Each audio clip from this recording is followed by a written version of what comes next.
So hi guys, good evening. Welcome to another episode of 4 in 1. And as you can see, hindi kami 4 lang, no. Meron tayong special guest for tonight. And it's none other than one of my old friends from back in the day, si Dr. Micco Sollano. Okay. So Okay. along with Micco, there's still me, AIDS, her, and Ooms, ready to serve you your brew for tonight. So, you might be wondering kung bakit kami merong guest and out of the 5 episodes, no? Bale, 6th episode na to, di ba? Tama ba? Or 5th? So, seventh na tayo. 7th na ba? Oh. So, 7th episode. So, sa 7th episode namin ngayon, meron kaming guest and we felt like it's very timely to have Micco with us to discuss a couple of things. Pero before we get into detail, gusto lang namin itanong si Micco. So, who is Micco Sollano? And like, after like, parang telling your story, can you tell us what it is like in a day for a Micco Sollano, a Dr. Micco Sollano? Wow. Okay. So who am I? I'm for me kasi I'm a guy who been through a lot in the sense that I've done a lot of things and I've tried a lot of things in my life. So right now, who am I? I'm a doctor. I'm a first year resident in Makati Medical Center. I'm currently under the training of internal medicine. But before that, um, I was a basketball player. I was a dance troupe member. I was a drama club member as well. I was also part of the student council and an honor section. So I did a lot. I did a lot, and I think I love doing those things, and I thrived in a situation where I did so many things, trying to juggle them. And I may not have been the best, so I'm like a jack of all trades and a master of none, maybe. But I loved the process, and I loved every single bit of it.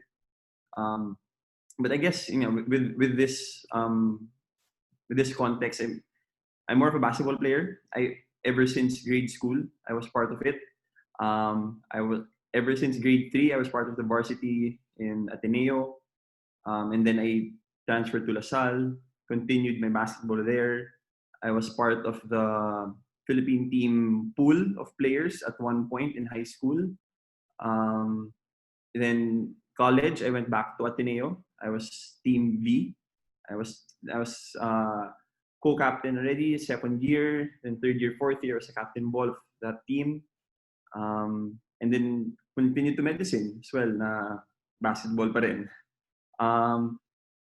But right now, that really didn't pan out for me. Siyempre kasi parang, alam mo naman, basketball is such a, I don't know how to say this, parang, mahirap risky diba? It's a risky thing to do, especially professionally.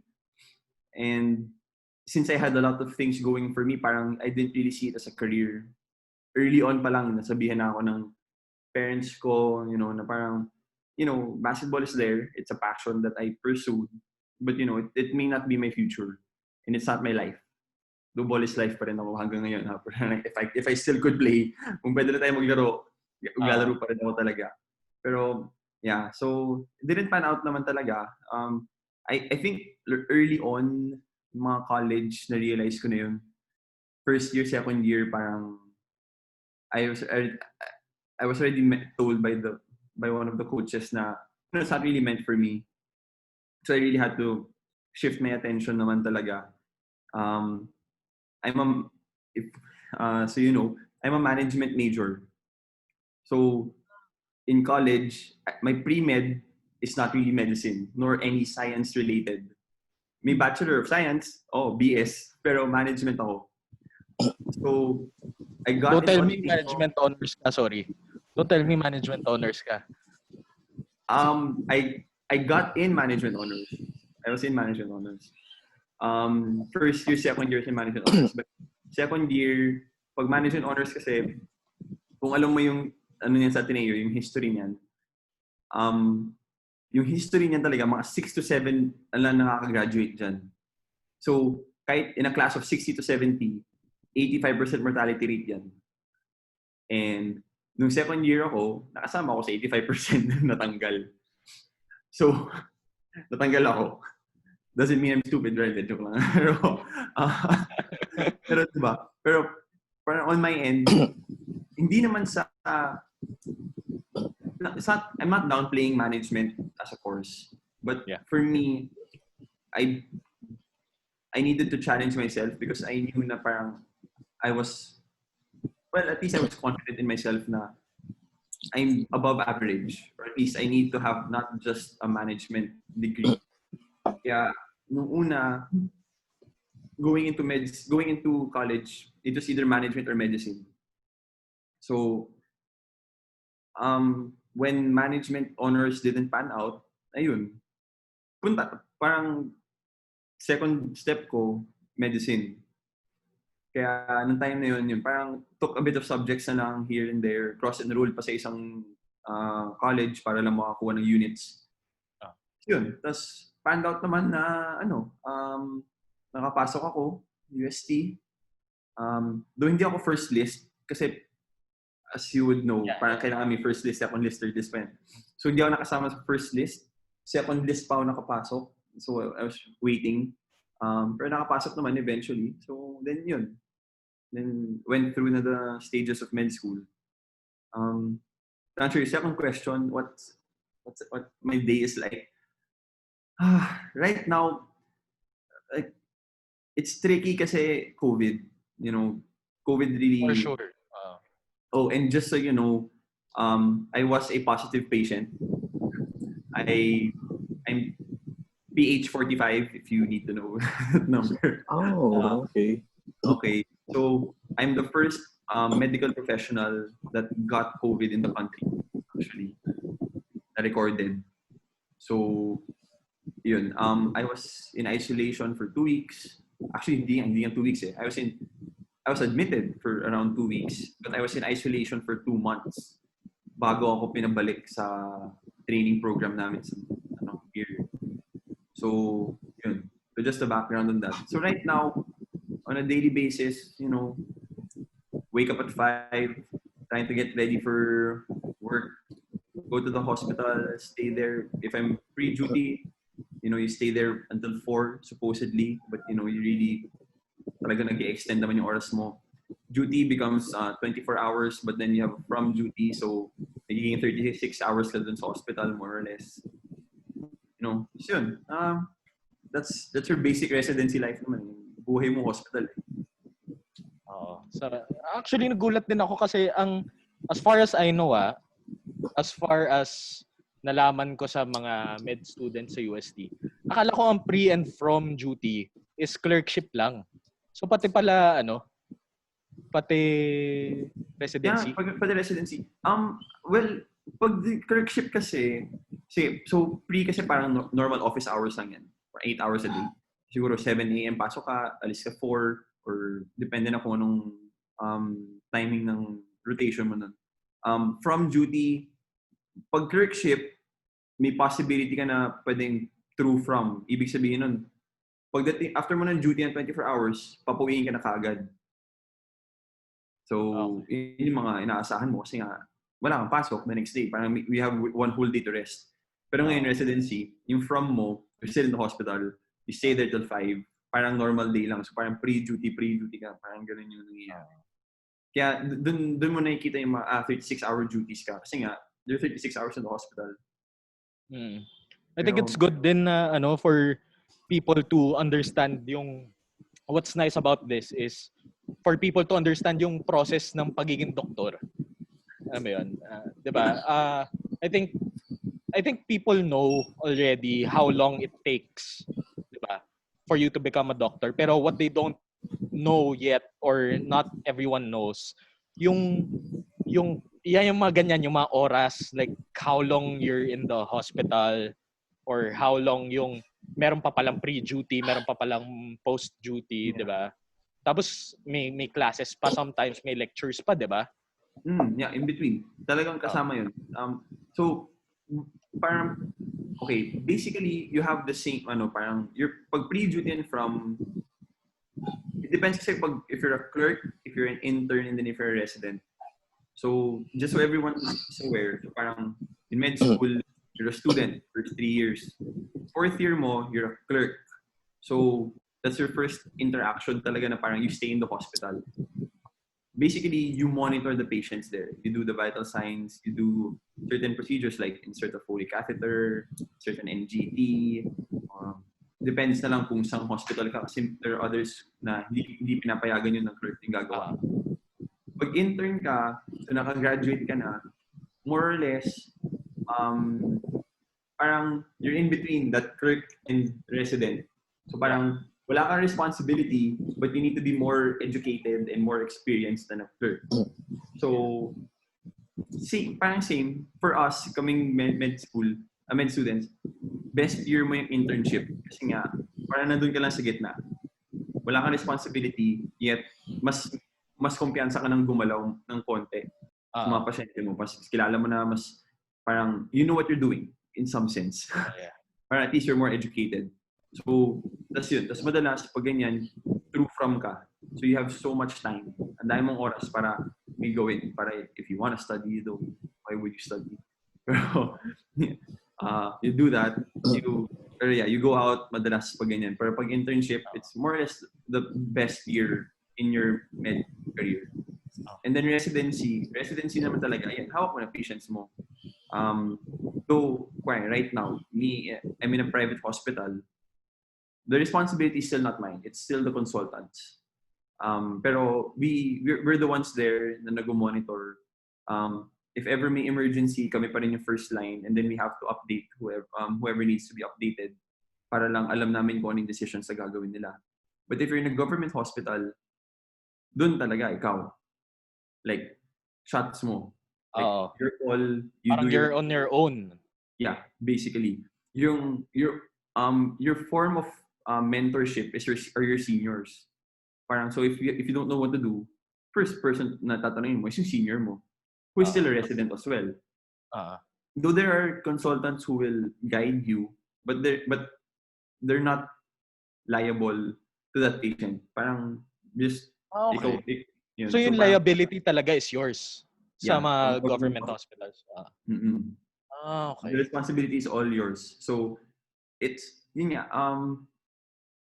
it's tricky kasi minsan parang when you would think how would you want to train, kasi diba parang papasok ka ng residency, hindi mo talaga alam kung ano gusto mo. IM ba talaga, internal medicine ba talaga, surgery ba talaga, ENT ba talaga, parang gano'n.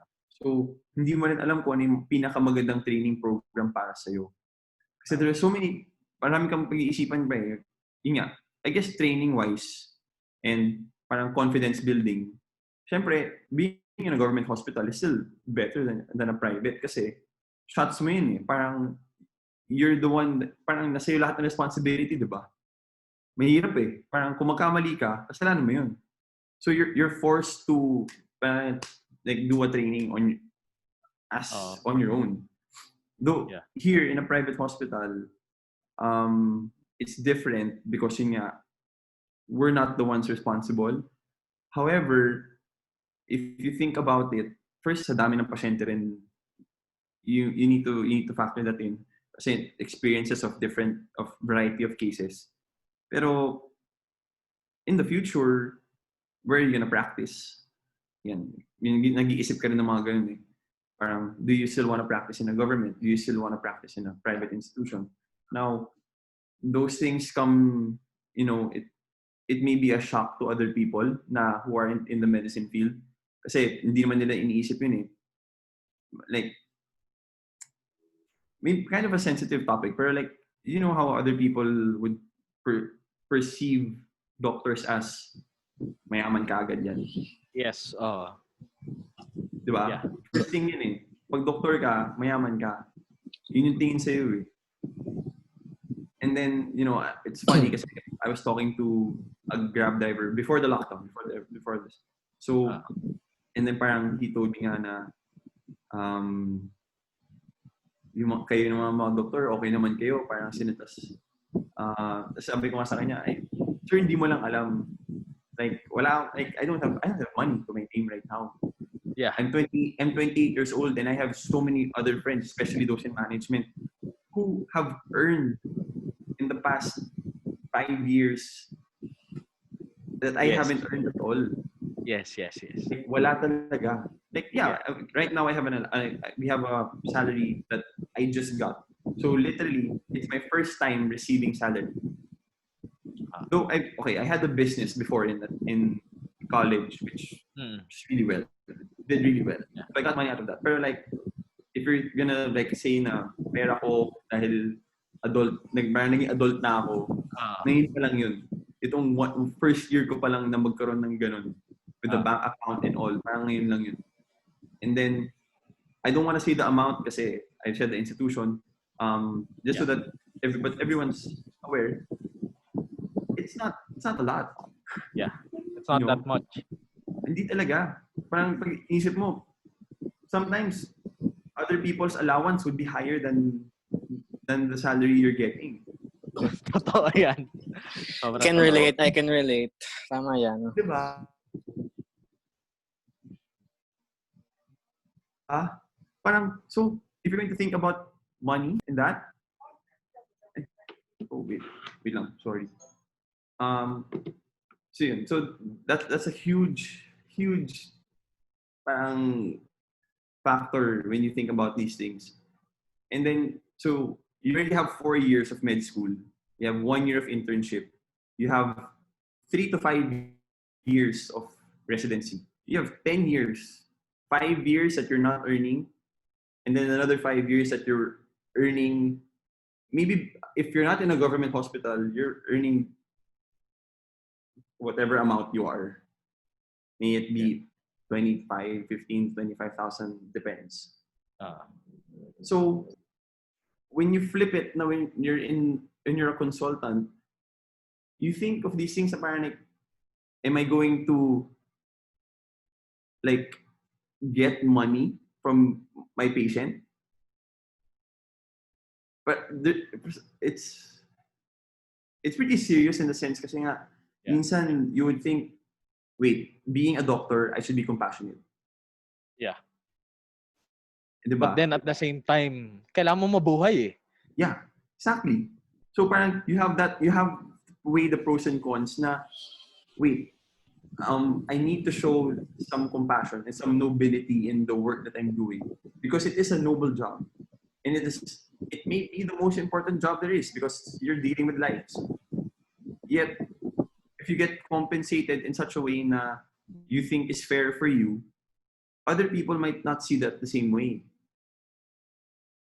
That's true. You know, sometimes you can ask for an amount and they think it's an extravagant amount and they won't pay you.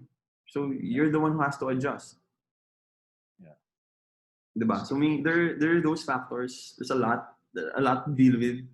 Medyo naging seryoso yung usapan pero it comes with the topic.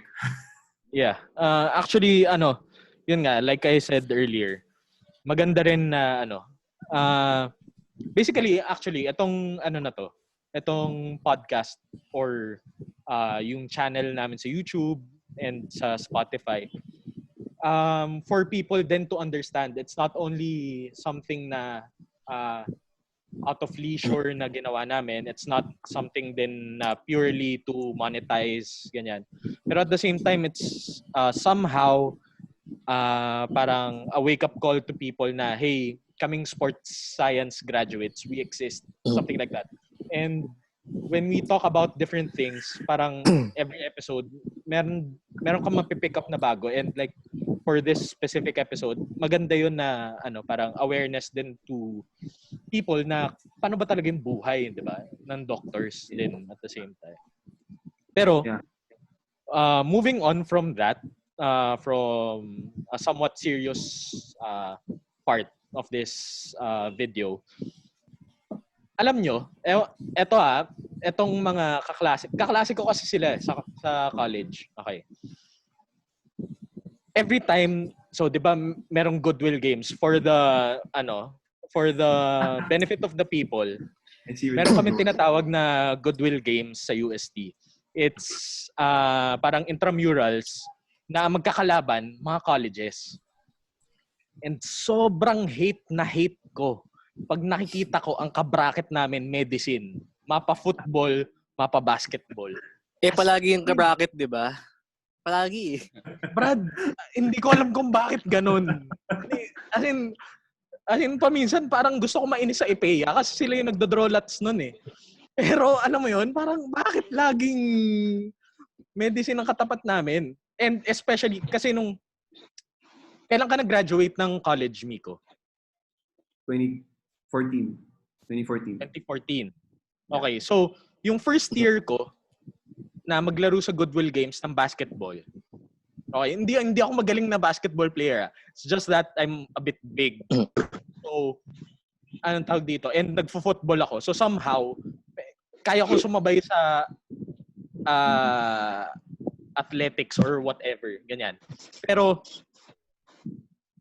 first year pa lang ako, nakaka-bracket na namin medicine, nakakainis. And ang lakas nyo na nun.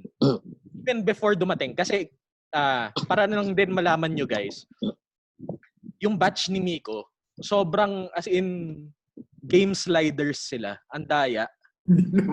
Sobrang daya talaga. Dalawa kayong team B doon, 'di ba? Si Joma and ikaw. Yeah. Okay. And then si Madrazo.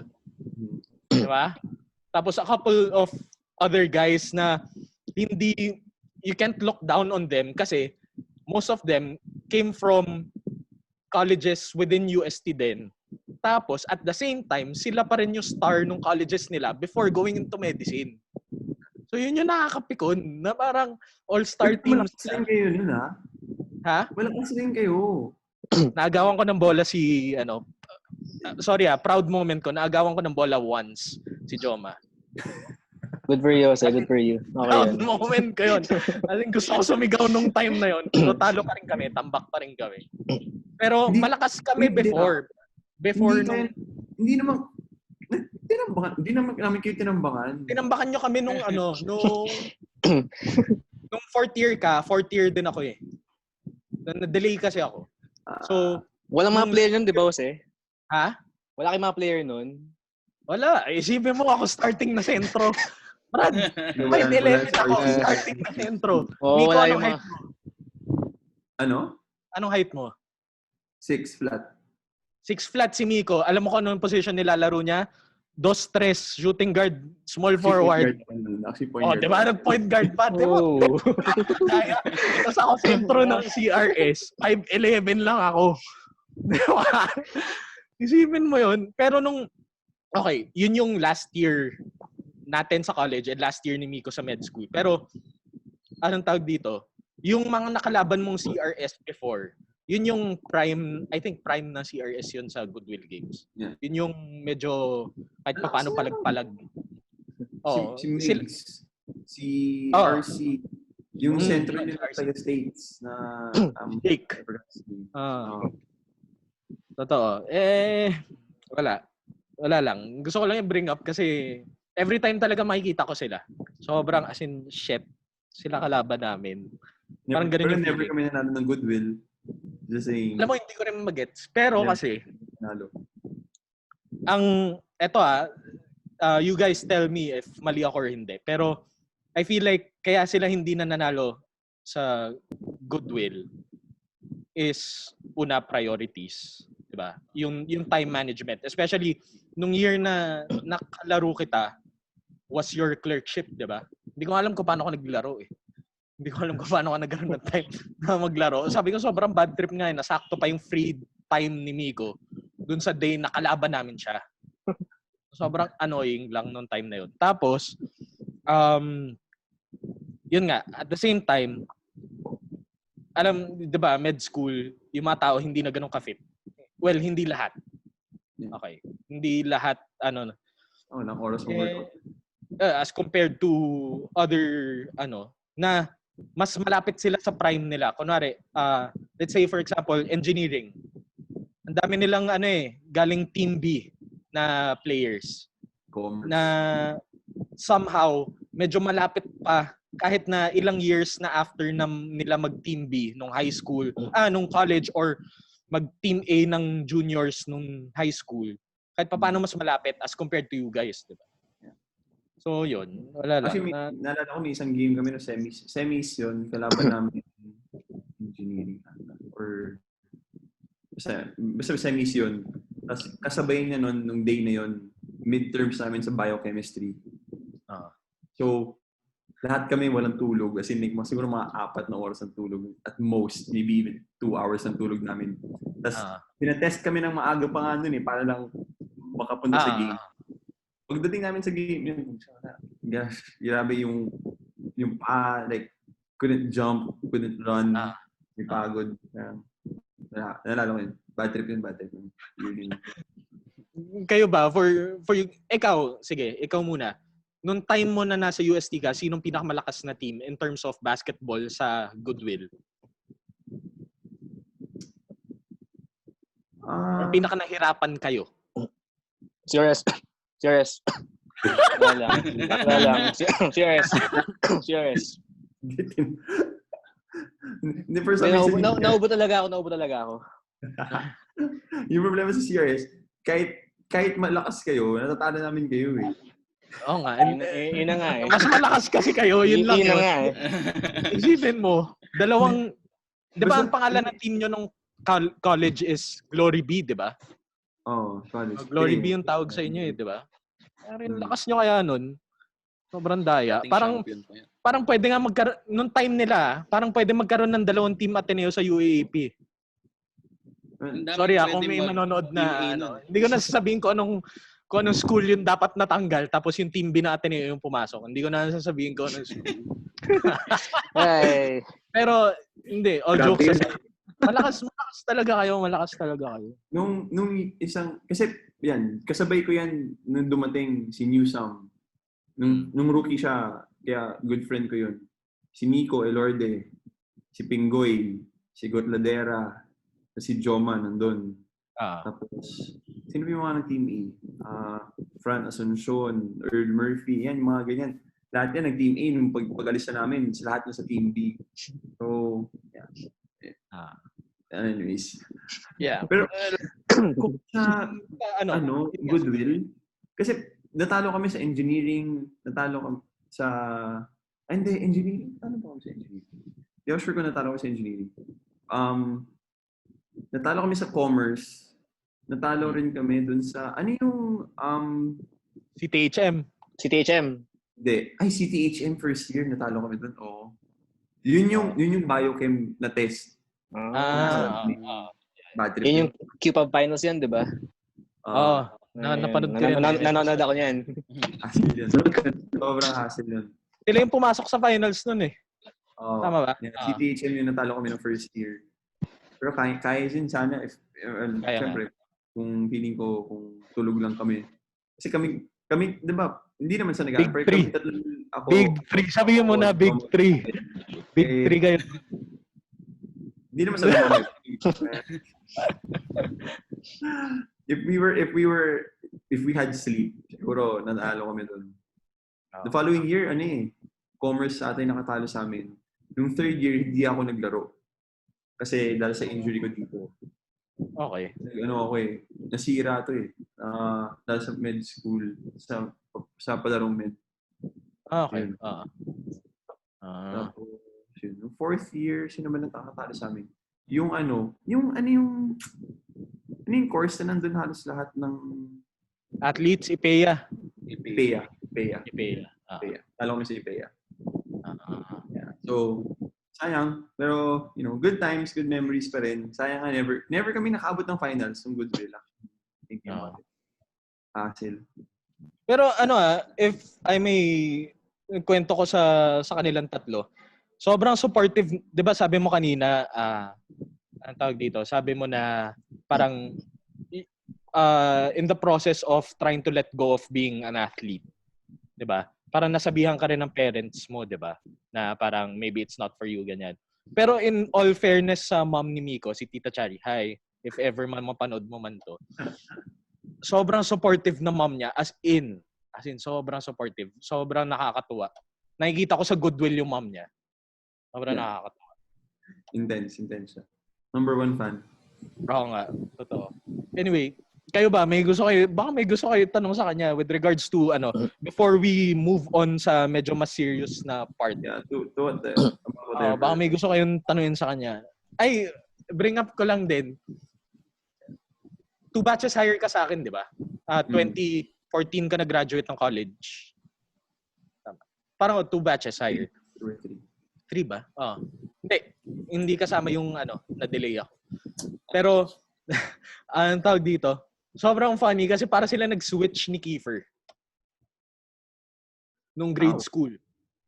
Si Kiefer galing Lasal, di ba? Naging kakampi ko si Kiefer nun. Naging kakampi ko si Kiefer for like 2 years sa GH. Yeah, sa GH. 2 years. 2 years na teammates ko pa siya nung sa SBP. Tapos nag 1 year pa siya sa sila lang. And then lumipat siya ng Ateneo. Pero grade school pa lang yun. Grade school pa lang siya, lumipat siya. Kayo, baka may tanong kayo sa kanya na... May naisip ka na ba? Wala pa naisip na tanong eh. Ako may question ako. Yan, sakto. Simmer. Pero hindi about sa basketball or about sa topic ating kanina before ng basketball. Okay, do you do anything to prepare mentally? Especially kanina na pag-usapan yung sa money, tapos yung duties and responsibilities as a doctor, tapos give it the situation ngayon, yung mga nangyayari ngayon. Pag naghalo-halo na sila, so do you do anything to prepare for that mentally? Well, personally, I don't do anything. I don't do one thing. Yun, sasabihin ko. I don't do one thing. But when it comes to mental health and yan, yung mga, moments wherein you find yourself like you're struggling mentally, one thing I always keep in mind, it's a process. Na if I'm such a believer in the saying na your perspective is your reality. So how you think about things is what will be reality for you. So right now, if we're in this pandemic, it's an unprecedented time. So if you're going to think that it's the end of the world, it will really be the end of the world. And it will cause you to go down a downward spiral if you're going to think about it that way. But if you're going to think about it as an opportunity to learn about the disease, second, it's an opportunity to learn about the economics of what a pandemic can do, and then how businesses are affected, how livelihood is affected, and then how the government is dealing with it. The government is a very sensitive topic, and I'm not going to get into it, but it's a very complicated situation to be in right now. So when it comes to your mental health, it's really a process wherein you have to constantly put some effort to change your perspective, to know and be aware who you are at that moment, what you can do in that specific situation you're in. Kasi things will always be different. As much as we have a routine to our days, especially like ako, parang like, get up at 5, go to the hospital, deal with my patients, go home. You don't really know what's going to happen in between those times. Diba? So there will always be a moment wherein you have to react on the spot. Or if there's something that happens within the day, what's going to happen, how you're going to deal with it. So I can't really say na I do something to prepare myself for it. But in those moments wherein I have to, parang push forward, move on mentally, I have to catch myself and, really think about like, wait, what is it going to deal? How am I going to deal with this? What are the implications of it?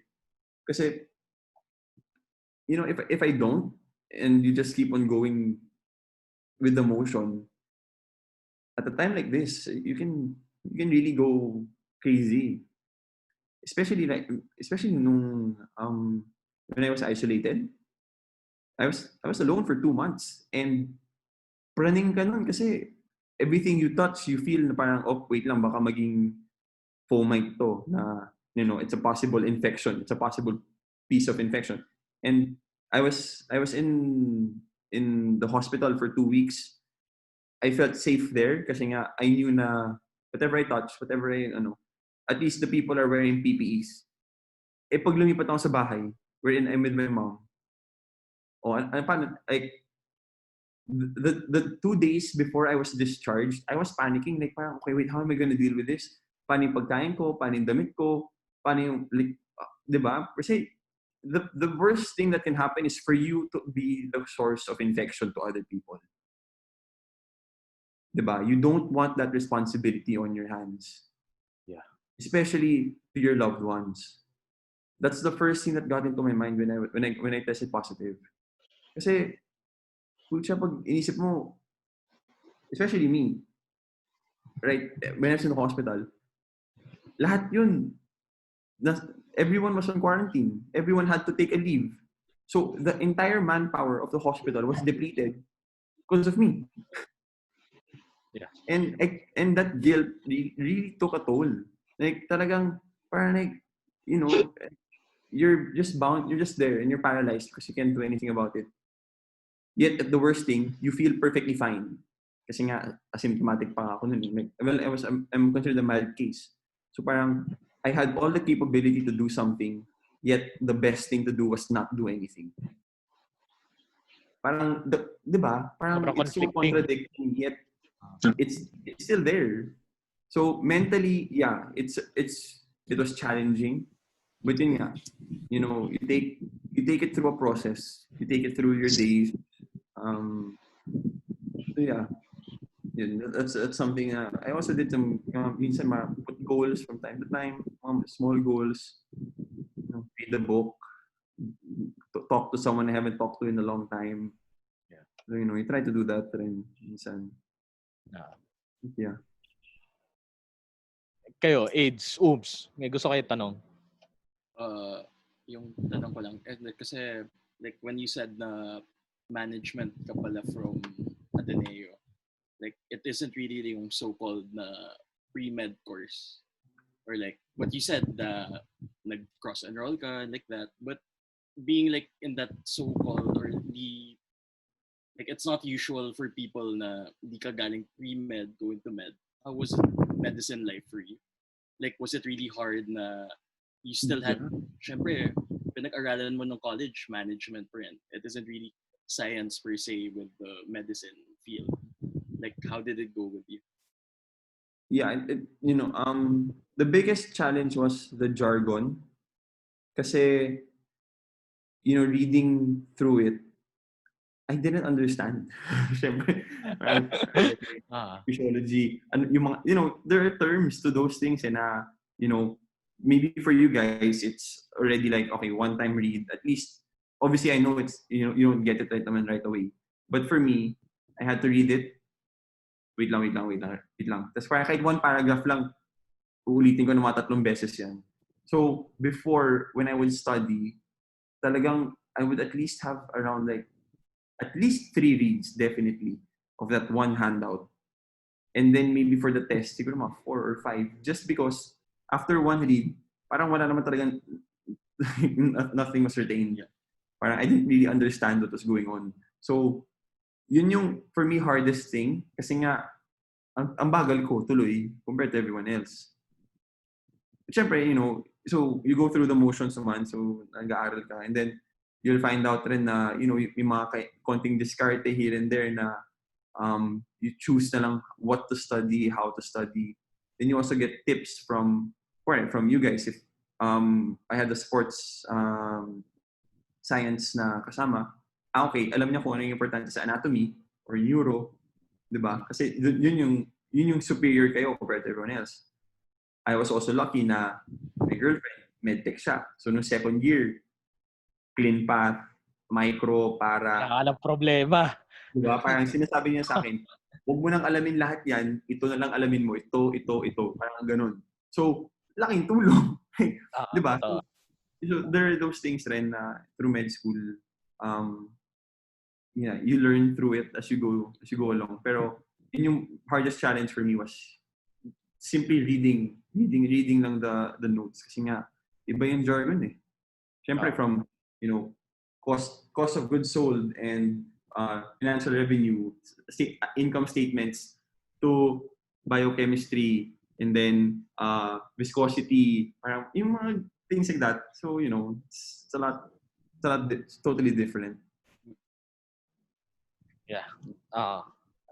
Mukhang yun din ang lagi ko naiisip eh. Parang meron din kasi akong kaklase na hindi galing sa science course prior to med school. Yun yung lagi ko naiisip eh, na parang, shucks, paano kaya siya? Parang kaya niya, okay lang kaya siya. Pero yun nga, diskarte na rin eh, di ba? Diskarte mo na rin yun. Anyway, ikaw. Medyo kalokohan lang yung tanong ko sa totoo lang, pampalighten the mood lang. With regards dun sa sinare ko kanina, parang ano yung feeling na lumaki ng mic, yung mukha mo na sa card? Okay guys, kung hindi nyo alam, si Micco, ewan ko kung naalala nyo from your childhood nagkaroon ng time na ang Milo, bawat sport, meron silang parang model na bata din. Di ba? And it just so happens na si Micco yung sa basketball. Okay? Siya yung poster boy ng Milo before. Kainis bro. Actually, nakakatawa dyan. Pag tinignan mo yung name ko dyan, mali yung pangalan ko dyan. Napakahaba nga eh. Diba? Jose Luis Tadeus. Mm. I'm not Tadeus. I'm in no world named Tadeus. Actually, yung full name nga dito, Jose Luis Matias Tadeus Z. Sollano III. May haba ng pangalan mo. Mahaba nga yung pangalan ko, pero wala yung Tadeus. Okay. Tama yung Luis Matias Z. Sollano III. Saan nila nakuha yun? Micco. Kasi yung kapatid ko, Mika. And right idea, gusto niya na Micco. Hindi Micco ako. So, yun lang yun. Pero, paano ba? Sige. Yung kwento kasi dyan sa Milo, nag-champion yung team namin nun. So, nung nag-champion kami, pina-VTR kaming lahat. And then, nung VTR kaming lahat, ako yung napili. Yun lang yun. Yun lang. And then, it blew up. Nag-commercial ko, nagkaroon ako ng packaging, nagkaroon ako ng basketball cards, nagkaroon ako ng action figure na maliit na hindi ko Sayang wala ako nun. Cards lang meron ako. Pa yan? Sayang. Nakakatawa. Good times. Sobrang saya ng time na yun. Pero syempre, parang lockdown. First time, parang feeling ko artista talaga ako. Pero...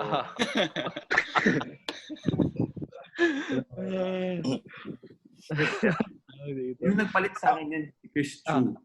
Chris Chu was the one who replaced Chris Chu levels ka na, bro. Bata ka pa lang, Chris Chu levels ka na. They needed a Chris Chu to replace me daw. Don't worry, Doc. Mas magaling ka ba din doon kasi nakasama ka namin sa Zoom. Ikaw pa din. Mas magaling ka Chris Chu. Kumbaga, mas mayaman lang siya, pero yun lang. If it was Chris Chu I had to be compared with, I'm fine with that. I'm fine with totoo. Anyway, yun lang tanong mo, Ums. Pampalighten the mood lang. Nag-isip ako ng seryoso. Sana makaisip pa ako. Kasi matagal lang nag-wonder eh, sa totoo lang. Actually, napag-usapan namin yan eh. Kayo diba? ba? Ayaw nyo lang may card kayo? Di ba gusto nyo yun? May card kayo? Yung mga stats nyo nandun, di ba? Kung may stats man kayo. Di ba? Pero, ano tawag dito? Coming from Milo, kasama ka ba dun sa, kasi merong sumisikat ngayon na parang Facebook page, di ba? Which is composed of si Joma, Nino Atelano, and what's his name? One batch higher sa akin no high school eh. Basketball player. Yeah. Dane Hippolito. Si Dane Hippolito. Now known as Jarlo Basek. Yeah. And he's an artist as well, di ba? Yung kumakanta. Diba? Kumakanta. Solid nga din ang galing niya kumanta. All of you know them? All of you know Renaissance athletes?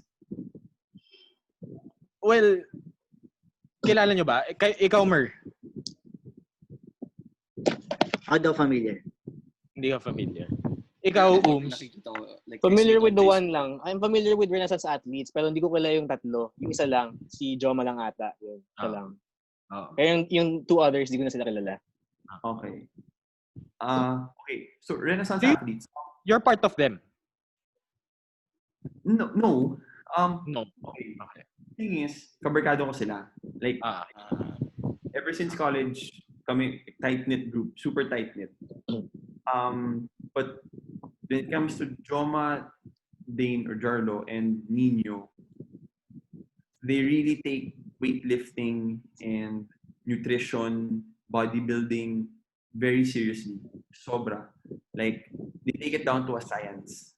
And their idea on Renaissance athletes was they want to properly educate people and demystify a lot of things that people think about weights, protein, and those things involved there, and give them to a consumer or to an everyday person, just to lessen the scare. Parang, how people are, especially women who are scared to do weights. Kasi feeling nila like they're gonna turn into some scary looking person. Pero yun nga, hindi naman talaga. Diba? So that was their first mindset to it. And then second, why are they called Renaissance athletes? It's because all of them don't solely do this bodybuilding thing. So when you look at Joma, yes, he's into bodybuilding, but he's also a doctor and he plays basketball. So you have that.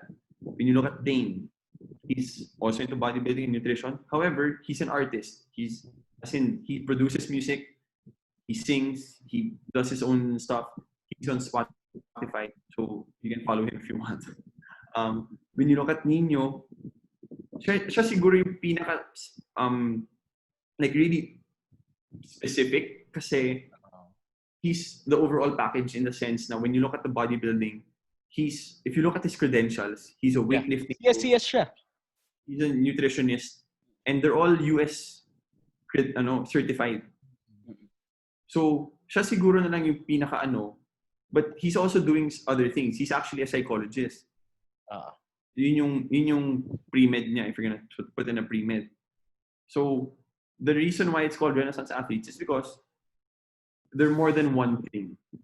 And they want to promote that lifestyle na whatever you're doing in your life, you can still be healthy. You can still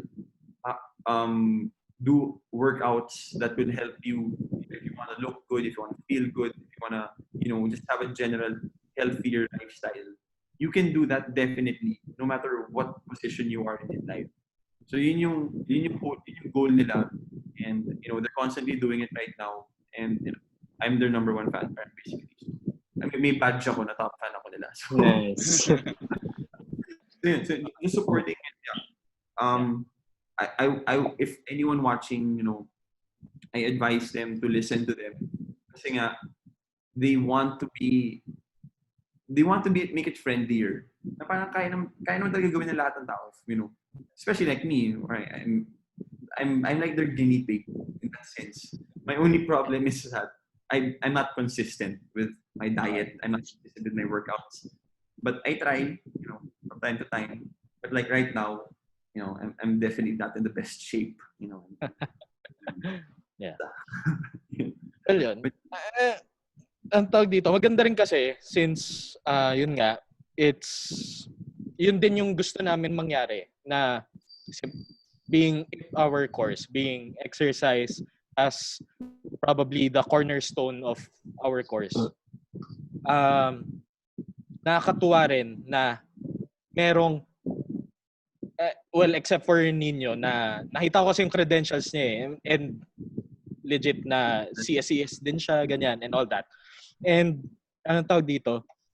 It's nice rin to hear these things from people outside of our course.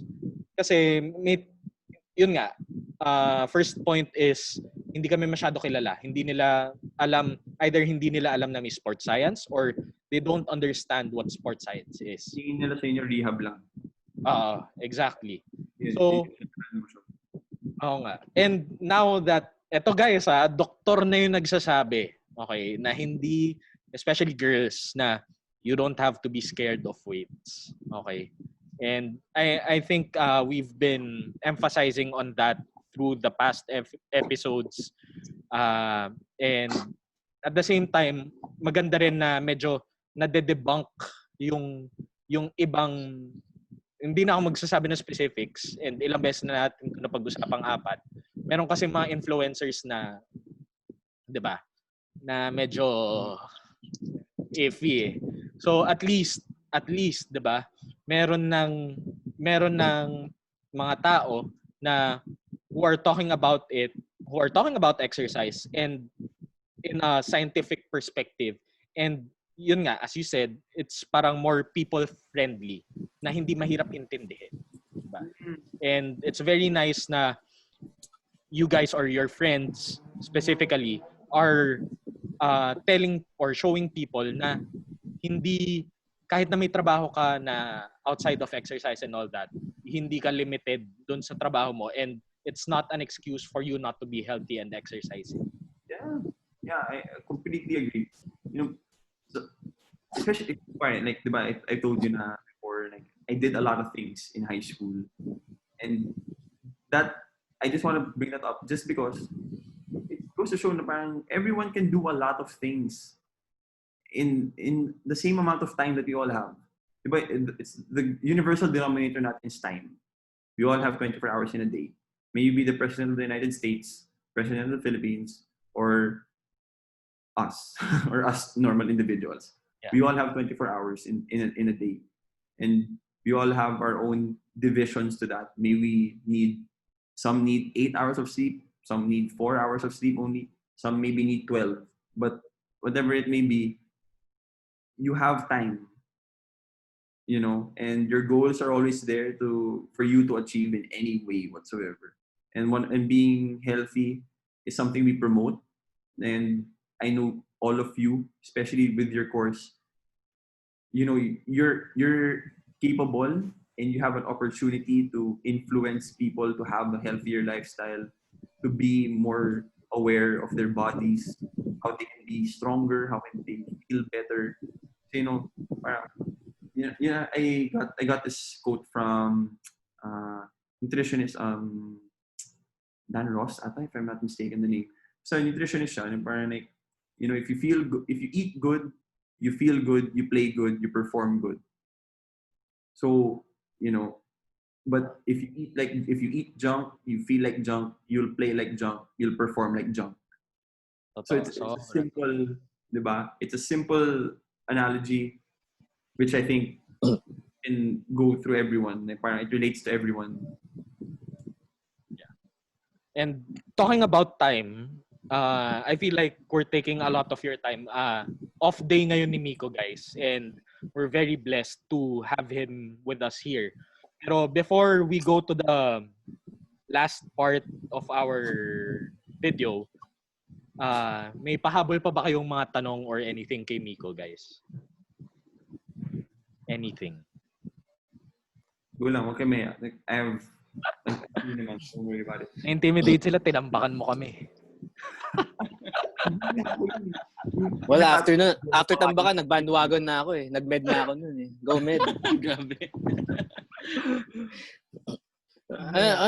Wala. So far, wala namang other questions kasi from the other questions, parang ang dami ng key points na na-answer nga.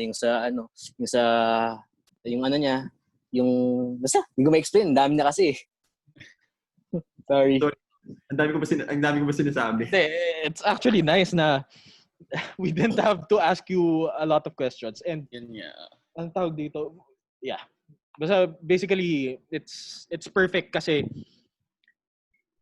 you know how things are interrelated din somehow, di ba?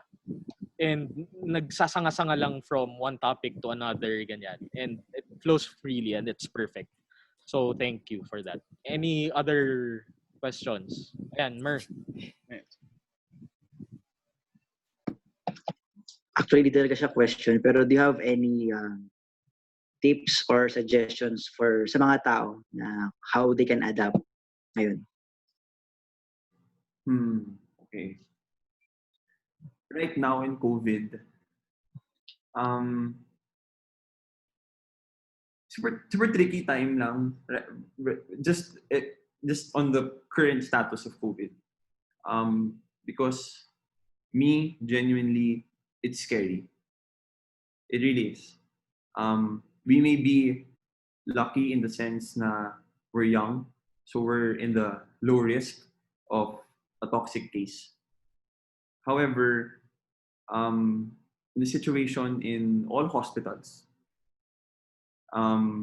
capacity is not yet full. We are experiencing cases, toxic cases of younger populations already. Now, that goes hand in hand, of course, because since there are more cases and more confirmed cases at least, there'll be more toxic ones. But the caveat right now is that it's not limited anymore to the upper age population. So, yes, it's scary. And I want people to be aware that we need to start taking social distancing very seriously. If you're going to go out, be responsible. Do the small things na hand hygiene, social distancing, wearing a mask. Do those things. It goes a long way. But I also understand that people need to move around because economy-wise, it's necessary. Because I don't know if some people are not aware that a lot of people don't have money na. Like legitimate cash flow or cash or income in whatever way is gone for most people. Now we may be lucky that we have a house over our heads, we have food that sustain us, we have clothes pa. But most of the population aren't getting that stream. Okay, so so that's why I understand the government in not in still in already lifting the lockdown. I understand it. But yun nga, it's already up to us to do something about it. Na we have to be responsible to each other. Okay? So again, my tip though, that's just for everyone to be aware. But my tip though, take this as one huge opportunity.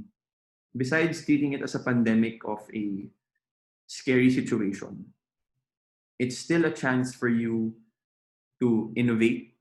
May it be on how you create your income. You know, make a business, go online, try if whatever service you have in your business, adapt na people are taking it online already, doing it via the internet or social media or whatsoever. So that's one opportunity that you can do. Second, take it an opportunity to strengthen your relationships.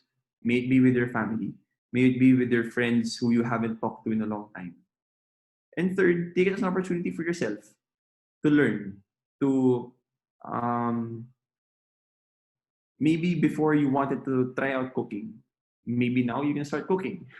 Maybe you want to try a new sport. Now, obviously, sports are, are a bit on the fence, but like if you want to try something out, do it.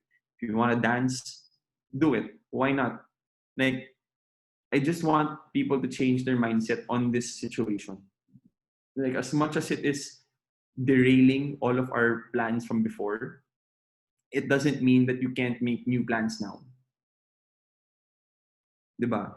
Parang, yeah, it's unprecedented. But we can also do unprecedented things as well right now. So, I think that's the one tip I would want to give to people right now. Kasi, again, it's scary, but doesn't mean that we have to stop living our lives. Sobrang totoo yun. And thank you for reminding people. Kasi basically, it's out there. The information is out there already. But I think, yun nga, kailangan ng constant reminder sa mga tao. Then, from time to time. Diba? I actually don't think kasi people feel the impact. But at least in social media, because when you see people post about this situation, they're coming from a comfortable place in their homes. But they don't see, well, yun nga, parang, I bet they're trying to educate themselves about the entire situation. Like, it's hard for me to say na parang that they're not. So I won't take it against them. But, commenting on a subject matter via social media, for me kasi, it's already biased in a sense na, like, look at us right now. We're comfortable. You don't feel, Yeah. you feel that, that distress na baka bukas may pambayad ka ba ng kuryente? Bukas may pambayad ka ba ng tubig? But, like, I kind of see it in the sense because I see my patients and some patients, would open up to me about that. I also have some friends na actually parang, just to see an example, actually, I had a friend, they work in a company that's one of the like really premier companies when it comes to food in the Philippines. So they have an employee there who apparently was the breadwinner of their family. So he was earning a good enough salary to sustain all of them. And then what happens, since he's the breadwinner, he doesn't have any savings because he disseminates to the mga kapatid niya, sa magulang niya, sa mga ibang relatives pa that need money. So if you looked at it before pre-lockdown, whatever he was doing to sustain. So he couldn't really save. And then boom, lockdown happens. Payrolls are cut. He doesn't have any money. So that doesn't just affect him. That affects the entire family. And then now, they don't have any means, or they're not even waiting for anything because they're literally not going to get anything to pay for rent, to pay for electricity, to pay for your water, for food, for clothes. And these are basic necessities. So how are you supposed to live when in an instant, nawala lahat yun? It's that example to me but it really put me into perspective on how this situation is more than just a virus. Yeah. Diba? Yes, the lockdown did help in flattening the curve in the sense now, at least us doctors, now we know how to manage the cases better. We know what to look for, we know what medications to give, we know what support, maybe oxygen, fluids, we know what we can. So it's better that way. However, with the steep rise in these cases right now, it's not working again.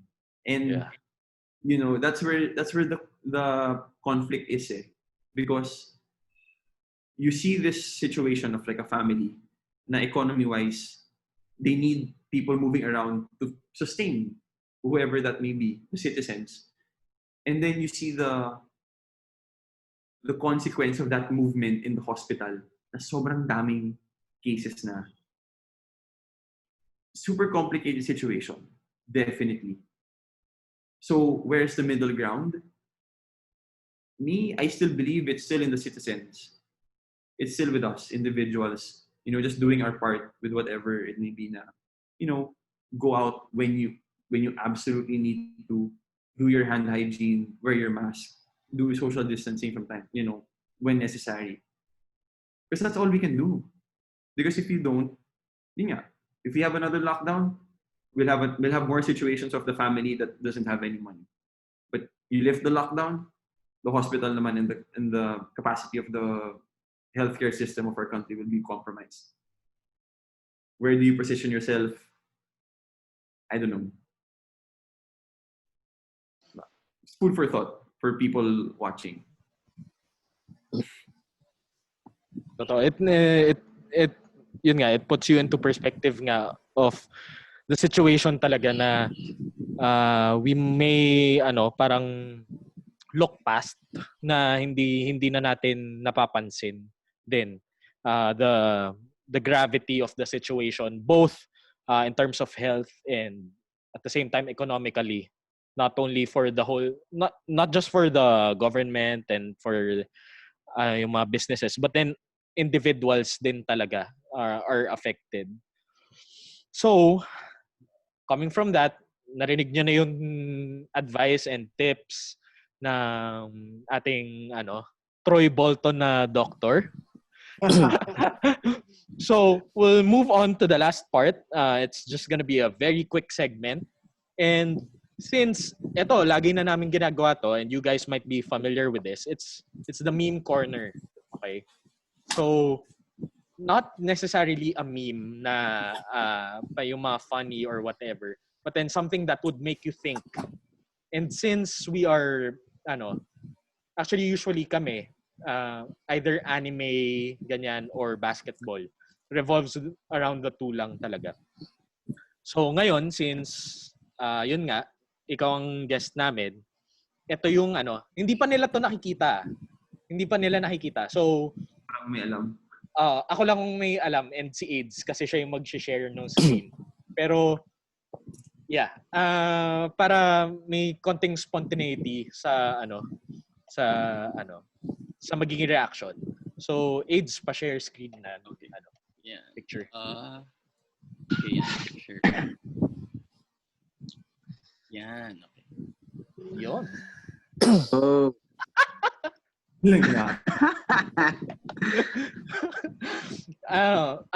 I think ang pinakamakakasagot nito would be si Micco, since I feel like it lang kasi actually we made them choose kanina UST or Lasal kasi wala akong mahanap na gantong Ateneo eh. And since galing naman siyang Lasal ng grade school, high school, 'di ba? So he's somewhat familiar with the players here, for sure. 'Di ba? So sige, ikaw muna. Since ikaw ang guest namin, ikaw muna. Who's your starting lineup? Sobrang burn ito may ano. Grabe.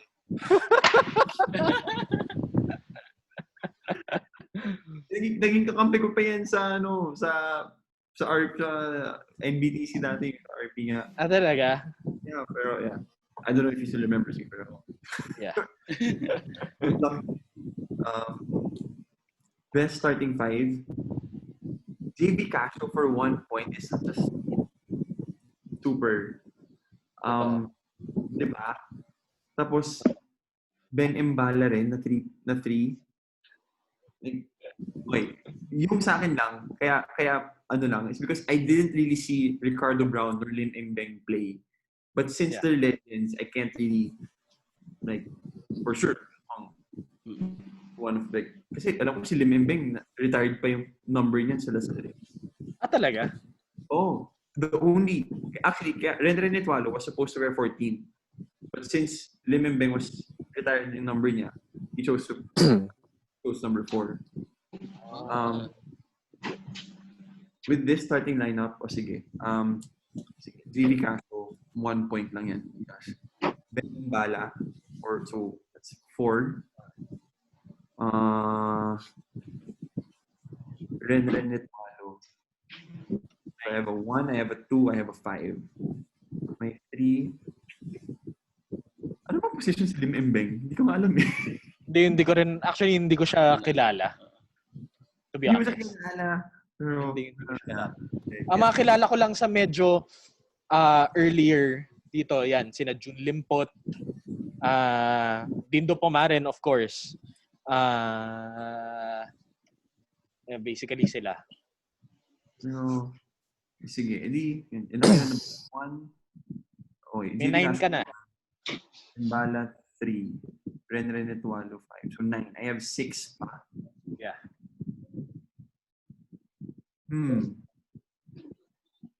Don Aliado was a beast before. Makita yung maglaro, parang intense yung laro. Ano yan? Ano yung comparison? Parang Blake Griffin na hindi nag-dunk. Pero galing talaga yun. So, I do Don Aliado. Sino na lang? 3? Last 3. Last 3. Kaya ako nag-med kasi hindi ako magaling mag-med. Wait, ano? Parang nahirapan tuloy ako. Sige, 9. Last 3 points. Sige. Kung ganun, sige. JV Casio ko 1. 2 will be Renan Etualo. 3 ko, Mark Cardona. Matic. Kasi, nung college niyan, masyadong automatic yung hook shot niya. And then, my 4 ko si Mark Cardona. 3 ko na yan si Joseph Yo. Para 5 ko si Ben Embala. Solid yun. That's nice. Kayo ba? By the way, Micco, dalawa kami atenista dito. So, yung iba dito, mga mortal enemy nung kabataan ko. Atenista dyan. Sino pa? Si AIDS. Si Mark John Adriel. Yeah. Actually, sasagutin ko na rin sa... Anong college humor? Or prior to USD? Claret ako ng high school, Claret. Claret. So, kilala mo si Dane? Polito? Maybe you know him? Older, Hindi ko na. Kasi 1 batch higher yun sa akin eh. Tapos Okay. 2 years older ako sa kanila. Si Combs. Ano ako sa Quezon City Science High School. Science High School. Sorry. Talino. Guys, wag ganun. Ilang beses ko na napahiya yung kisay eh. Kaya wala yun. Kayo, pili kayo. Quick 15. Starting 5 from this. Sage data meron na. Yeah, kasi pareho lang kami ni Micco. Pero may reason ako sa parang like pinili niya si Ren, Cardona, Ben Embala, Yo, and Casio. Parang being an Atenista, kahit ayaw ko sila, syempre kalaban mo talaga yan. Pero mataas respeto ko kasi sa kanila. Kasi in a way na tinalo talaga yung mga magagaling rin na Ateneo teams. Especially na si ito talaga yung hindi ko lang get si Joseph Yo at si JV Casio na 1 point. Na 1 point, di ba? Diba? Sobrang underrated nilang dalawa. JV Casio 1 point? JV Casio, grabe. Parang with how clutch he is, yun lang hindi ko gets. Brad, si bomba yun Joseph Yo rin, naisip ko na parang kahit sa PBA, underrated siya. Parang nobody even nung nag-Petron siya, di ba? Siya, di ba? For a time. He went to so good teams na hindi niya pinakita lang yung galing niya talaga. Hindi na-appreciate ng tao. And syempre, si Ben Embala. Parang, of course. As far as imports go, siya yata best sa U-Up for me. How dominant. No argument there, no argument. I think with go with respect. Eto, pinili ko lang tong 15 points na to para madali eh. As in, quick math lang siya. Quick math. Quick math. Alam ko na. Hindi yun. Ano ka ba? Sige. Hindi naman yung ganun ka-quick math. Nag-isip na, nag-add naman ako dito. Subali, sa 3 points, kukuha ko ng Ben Embala, Don Aliado, Jeron Teng, I already have 9. Sabay, sa 5 points, kukunin ko si Ren. I have 14. And then, doon sa mga underrated, I will have to go with JV Casio din. Diba? Easy 15 points. Tama. Self-explanatory naman ng mga yun. Lahat sabi nyo na, sa totoo lang. Omer, baka may iba ka. Ako, ang sa akin naman, agad, JV Casio tapos Joseph Yo. So tig 1 point lang. Solid naman sila. Tapos Bena yung bala, Mark Cardona, tapos June Limpot.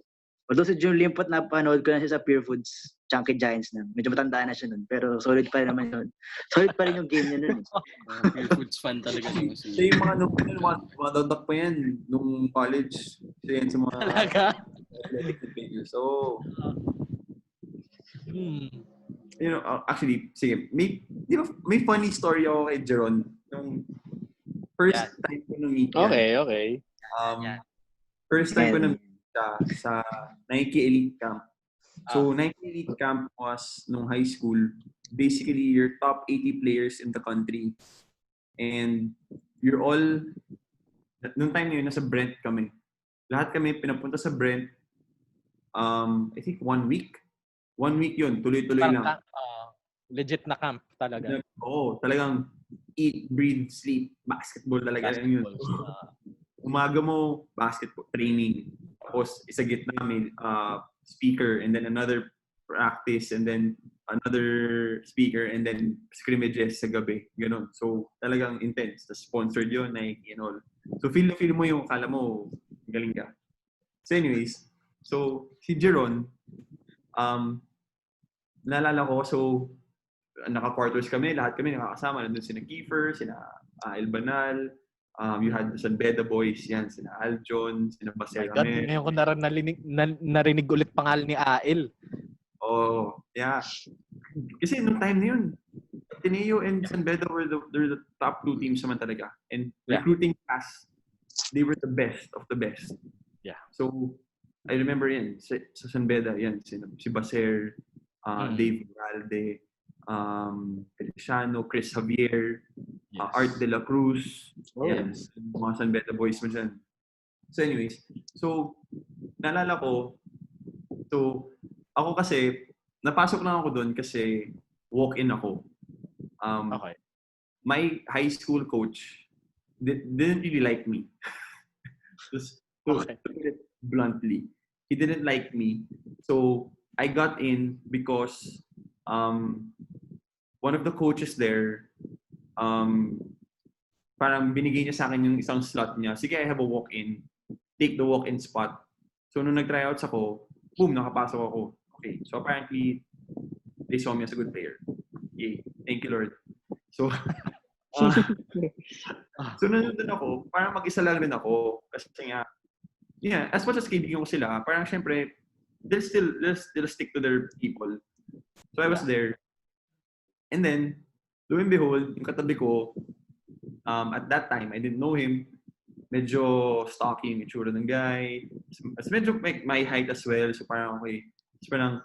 So nakilala ko, si Jeron yun. Mag-isa lang rin siya kasi siya lang yung taga-savior na nandun. Tapos, nung nakakus ko siya, apparently, siya yung pinakabata sa amin. Batch ko siya eh. Oh, so he was the youngest among all. I think at that time all of us were like at 15-year-olds. Hindi naman. 16, 17. And I think he was 14 at that time. Or maybe even 13. Wow. So, parang ako, oh shit, okay, so kasama ko yung in my mind, rookie or the young boy. So, okay, so sige. Siguro parang at least kung kasama ko siya, okay. So, okay na. So, yun na yung mindset ko sa kanya, diba? Next day, may mga scrimmages kami. Parang nakita ko, yan, si Terrence Romeo, kasabay ko pa yan. Tapos doon lang siya sumisita kasi parang doon lang siya nakilala actually. Kasi nung time na yun talagang, whatever he's doing now, yun yung ginagawa rin nung high school. Yeah. So, kita mo kung gaano siya kagaling. Yes. And then, kalaro ko na si Jeron. And then, in my mind, I'm like, sige, siya yung babandayan ko. Siya yung bata eh. Baka... Kinakabahan ako. Oh. Na-imagine ko sa utak ko kung ano yung nangyari eh. I remember, so for first play, comes down, okay lang, ganun. Balikan kami, ganun. And then he gets the ball. So parang naalala ko talaga yung galaw niya nun. Parang hit me with an in and out. Tapos behind the back siya. Tapos, for some reason, nakasabay ako. Pero, nagamit niya yung bongo. Pag boom, bangga niya sa akin, lipad ako. As in, like, alam mo, ganun lang. Pero, as in, nawala ako sa eksena. Parang like, shit, wait. Parang, boom pa lang. Pero, boom, ganun na siya.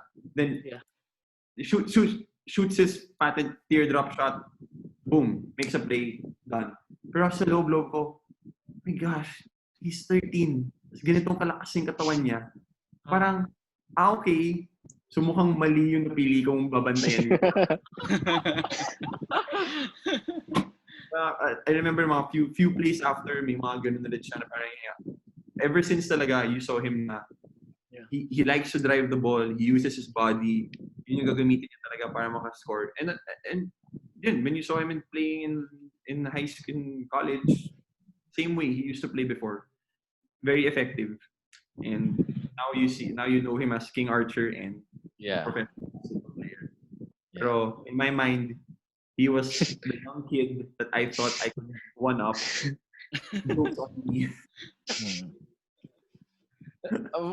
Funny thing is, I share a similar story with Micco. That's why hindi ko pipiliin si Jeron. Okay, so yung 5 ko, before I share this short story, ang 5 ko, gusto ko bad boys eh. So Joseph Yeo, Mike Cortez, Ben Embala, Don Aliado, tas Cardona. Oh. Brad, kung kalaban ko yung matatakot ako, Brad. Parang, daan ka na lang. Parang, for me kasi yun yung nag-stick na image nila. Collectively, yung 5 yon na sila yung parang anytime, pag medyo binigyan mo ng konti, expect it like double the sakit na binigay mo sa kanila. Parang ganun yung image nila eh. Yung lumang Lasal ganun talaga. That image. Pero yun nga, going to the kwento of Jeron. So yun, Xavier, high school din siya nun. Paya game. Paya game to ah. Ateneo, Xavier, magkalaban. Yun yung year na nag 100 si Jeron. Di ba? Baliw, di ba? So, libre siya. Fast break. Brad, dinakdak niya yung bola. Okay, kilala namin si Jeron. I mean, he made the name for himself already. Hindi na ako nagulat na dumakdak siya. Brad, pagdakdak niya, inangat niya yung sarili niya.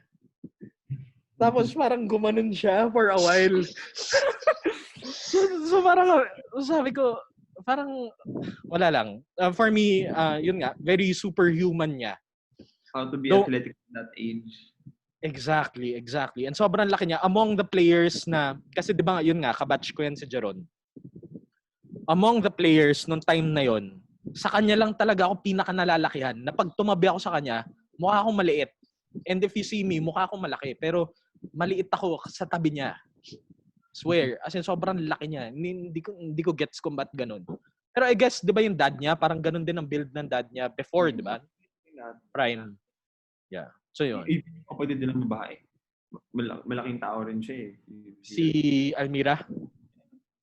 Yeah, she's not like really huge. But like, for a girl, like, alam mo, and tall din. Yeah. And just stocky yung build. Though, fit naman. Pero like, yung a bit big bone. Yun. Yung parang Paulo Pe vibe na pag nakita mo si Paulo Pe, manliliit ka sa kanya kasi ang lapad niya eh. So, ganun din yung vibe na anong tawag dito, na emanate ni Jeron na medyo nakakatakot, to be honest. Paulo Pe nung high school. Oo naman. Well, ikaw oo. Pero like, kayo, nakita niyo ba siya nung high school? Hindi, college na. Nung sa US na siya. As in, college na rin. College. Malaking tao, pero payat siya. Like, grabe. Hindi the same. Kasi, di ba kabatch niya si Albogarin? Oh, yan. Al, si Paulo, tsaka si Ael. Tim Capasio, Ael Banan. Yan yung apat na Tapos, yung year nila, si Ice Reyes. Ice Reyes, yun din. Oh, yeah. Tapos, sila yung mga kabatch ko. Yung upper batch ng time niya si Wami, Chongson. Sina Tapos, Bakon. was yung mga magagaling ng time niya was sa younger, si Kiefer, Chucky Dumrique, yan. Anyway, yun. So, imagine that na if nalalaki, nung high school si Paulo Pe, meron pa mas malaki sa kanya that time, which is yun nga, yung si Al Bugarin. Pero like nung college, sobrang laki ni Paulo Pe. And ganun din yung vibe ni Jeron. So, just a perspective to play with your minds for everyone who hasn't seen Jeron Teng in person. Ganun yung vibe niya. Though, yun nga, with that said na, kaya hindi ko siya pinili kasi masyado siyang magaling for me. So, pinili ko na lang yung Bad Boys. Ayun. Good choice. So, anyway, so that's it for this episode. We've gone way over time already and yun nga, si Micco has duty pa tomorrow. But then, from the bottom of our hearts, kaming apat, we'd like to thank you for not only sharing your experience, but then, at the same time, kayo yung heroes namin at this time eh. Diba? Kayo mga doctors. Though, alam ko, madami na nagsabi sa akin na, na parang, anong tawag dito, it's part of the job, ganyan. Pero, you have to understand na, for people who aren't doctors, we see you as heroes talaga. And we hope na you continue to keep safe, di ba? Galing ka na sa COVID, wag ka nang babalik. Tapos, yun nga, sana ma-pursue mo yung passion mo, even at this time. I know, I'm for sure, sobrang hirap at this time. No? So, yun. Thank you so much. Thank you so much for giving time for this show, for this video. Thank you, Doc. Thank you. Thank you. Super thankful for. Thank you. I'm so glad rin na I was able to to go back down memory lane, especially with basketball. So thank you for giving me this opportunity. Thank you rin for seeing us frontliners in that light. But yun nga, like as you would hear, whatever we do, yeah, it's part of the job. But whatever I do, it's the same impact as whatever you guys do. I just want you to also realize that whatever, may it be from the four of you or for whoever's watching right now, whatever you do for a living, do it to the best of your ability as always. And kasi there's always an impact. Whatever you do, you just want to make that impact a positive impact to everyone. And don't stop what you're doing just because of this pandemic. And still live your life. Bata pa tayong lahat. Totoo. Tama. Bata pa sila, tayo hindi na. Bata pa sila sa wala pa ng pera. So, yun. Thank you guys for watching this. Check us out, YouTube, Spotify, if you don't have time to watch. Ganyan. And, Renaissance athletes, if you yes. if you need their advice and whatever, yes. follow them. Hit up Yes. Joe Maldonado, Nino Atilano, or Jarlo Base.